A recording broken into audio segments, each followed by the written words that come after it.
Dynasties, while some teams have never been fortunate enough to have them, many franchises over the years have been graced with multiple championships in a short amount of time. Teams composed of the same commanding core, with depth around them, have seemingly done the impossible while rejuvenating their fan bases. But as we all know, every dynasty, now no matter how skilled, will eventually succumb to Father Time and fade away. In this video, I'm going to go over a few dynasties throughout the league whose window has closed on them. And with that, here are 3 dynasties of the NHL that have run out of time.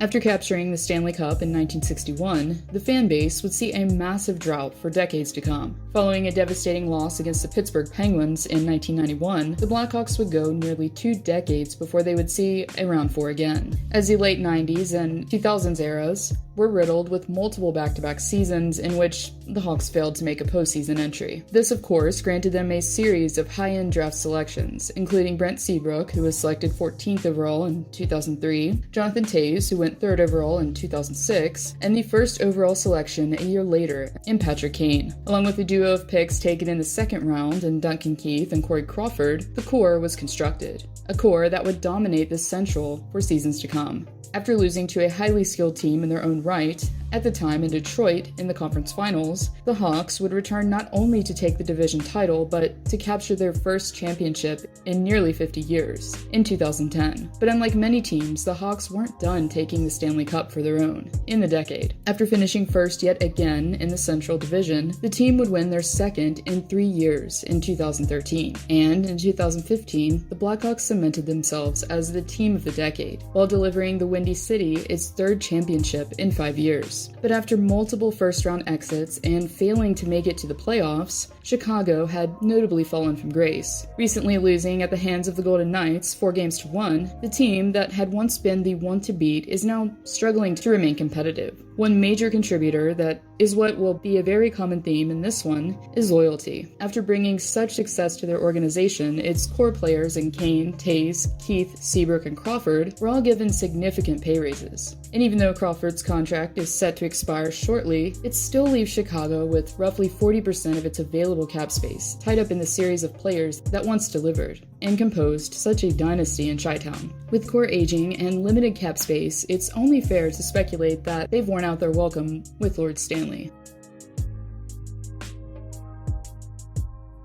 Similarly to the Chicago Blackhawks, the Los Angeles Kings weren't exactly at the top of their division either in the late 90s or 2000s. After also reaching the Stanley Cup Finals in the early 90s, things in the City of Angels on the hockey front weren't the greatest. This enabled the league to grant its mercy, allowing the team to draft 3 first-round picks in the span of 5 years that would carry the team for years to come. Jonathan Quick, who would later prove his case for being drafted in the 3rd round, was the final piece added to the core. Justin Williams and Jeff Carter, who happened to be at the right place at the right time, would also prove to be key contributors in the Kings' success. And it was during the season after Williams arrived from Carolina that the Kings were able, for the first time in 7 years, to put themselves in the playoff picture once more. After losing on back-to-back occasions in the conference finals, the team captured its first Stanley Cup in franchise history in 2012. And after losing to another dynasty of a team in Chicago during the conference finals, the postseason after, LA made it once again to the Stanley Cup Finals for the 2nd time in 2 years, and was able to defeat King Henrique and the Rangers in a 4-1 series. But despite their recent postseason success, the Kings returned the following campaign to play like a completely different team, while failing to make a postseason entry. And after 5 more years and only 1 game won in the playoffs to show for it, I think it's a fair statement to say that the Kings have been dethroned for the time being.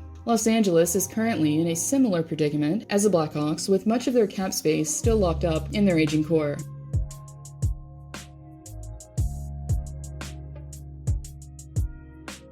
And finally, the most recent dynasty that's displayed some wear and tear as of late. Pittsburgh's story, unlike the 2 others, didn't have as long of a break from Lord Stanley comparatively, as the Steel City was blessed in the mid-80s as they received one of the greatest players to have ever played the game, in Le Magnifique, also known as Mario Lemieux, and his wingman in Jaromir Jagr not long after. Therefore, when the Penguins began to falter after the millennium approached, it was something new for Penguins fans whose team had entered the postseason on 11 consecutive occasions. In order to remedy the situation, Pittsburgh received the first overall selection in Marc-Andre Fleury in 2003, who quickly went to work at only 18 years of age for the Penguins in the crease. And a year later, in order to supplement the team up front, Pittsburgh acquired Evgeny Malkin second overall. And finally, as most of us know, the Steel City reigned victorious following the Sidney Crosby sweepstakes of 2005, as they found Lemieux's rightful successor for a first-line center. And just like that, after one more season of playoff absence, the Penguins, for the first time since 2001, entered the postseason. Even though the Penguins failed to get past the first round against Ottawa, it was only the tip of the iceberg when it came to Pittsburgh's foreseeable presence in the postseason. After failing to get past the Red Wings in the Cup final, Pittsburgh received the vengeance that it was looking for the following year, while capturing its first championship since 1992. Following consecutive postseason ventures, the Penguins remained relevant for seasons on end, while finishing first in their division on back-to-back occasions in 2013 and 14, and for the second time in franchise history, won back-to-back championships along with a burst of youth in net, with up-and-comer Matt Murray. With one member of the core who had been present throughout all three Cup runs and Fleury gone, Pittsburgh's dynasty began to crumble quickly. After losing to Washington for the first time in the Crosby era in the playoffs, the team has only been able to win a single game outside of the regular season.